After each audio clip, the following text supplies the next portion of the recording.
अब स्वागत करते हैं हमारी आज की खास मेहमान का। अमरीना अग्रवाल हमारे साथ मौजूद हैं, फाउंडर डायरेक्टर ऑफ फिनसेफ इंडिया और साथ ही साथ एक मशहूर फाइनेंशियल प्लानर भी हैं। स्वागत है अमरीना आपका इस खास शो पर। नववर्ष की आपको बहुत बहुत शुभकामनाएं। और बात हो रही है इस साल की फाइनेंशियल प्लानिंग के बारे में। तो सबसे पहले हमारे दर्शकों को यही बताइए कि फाइनेंशियल प्लानिंग में किन किन चीजों की प्लानिंग शामिल होती है। नमस्ते साक्षी एंड हैप्पी न्यू ईयर आपको भी और आपके सब दर्शकों को भी।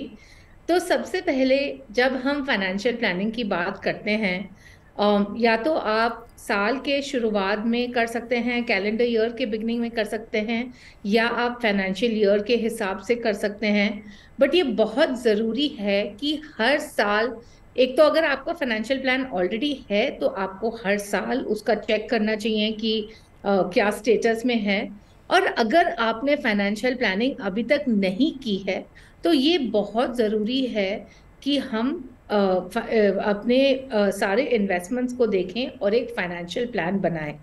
जब हम फाइनेंशियल प्लानिंग के बारे में बात करते हैं तो इसमें बहुत एस्पेक्ट्स आते हैं, बट जो सबसे पहले हमको जो देखना है कि हमारे पास एडिक्वेट फाइनेंशियल सिक्योरिटी है या नहीं।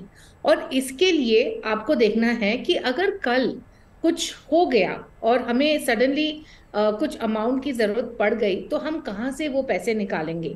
और इसीलिए बहुत ज़रूरी है कि हर इंसान के पास एक इमरजेंसी फंड होना चाहिए which is 3 to 6 months of your expenses.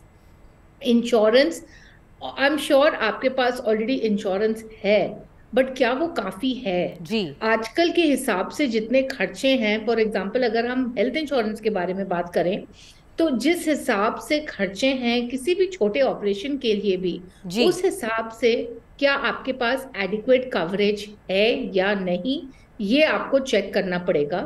And finally जो भी आपने इन्वेस्टमेंट्स किए हैं वो एक गोल के लिए है या आपने ऐसे ही डाले हैं पैसे। तो क्या होता है कि सपोज आपने किसी इक्विटी फंड में पैसे डाले हैं और सडनली मार्केट गिरता है तो बहुत लोगों को लगता है कि अरे इसमें बने रहें, इसमें निकल जाएं, क्या करना चाहिए। अगर वो ही आपने इन्वेस्टमेंट एक गोल के हिसाब से डाला है तो आपको ये चिंता नहीं रहेगी कि इसमें बने रहें या इससे एग्जिट करें, राइट। सो अगर आपने अभी तक अपने गोल्स नहीं डिसाइड किए हैं और अगर अपने जो इन्वेस्टमेंट्स हैं वो गोल्स को नहीं टैग किए हैं तो बहुत ज़रूरी है कि आप ये काम ज़रूरी कीजिए। जी बिल्कुल, आपने सही कहा। तो बहुत सारे लोगों को जहां पर पहली अड़चन आती है फाइनेंशियल प्लानिंग की, अगर हम बात कर रहे हैं जिन्होंने पहले कभी भी अपने लिए कोई फाइनेंशियल प्लान तैयार नहीं किया, उनको ये नहीं समझ में आता कि इसका पहला कदम क्या है, पहले मैं शुरुआत कहां से करूं। तो पहला स्टेप क्या होता है फाइनेंशियल प्लानिंग का? पहला स्टेप ये है कि आपको एक बजट बनाना पड़ेगा, क्योंकि अक्सर ये होता है कि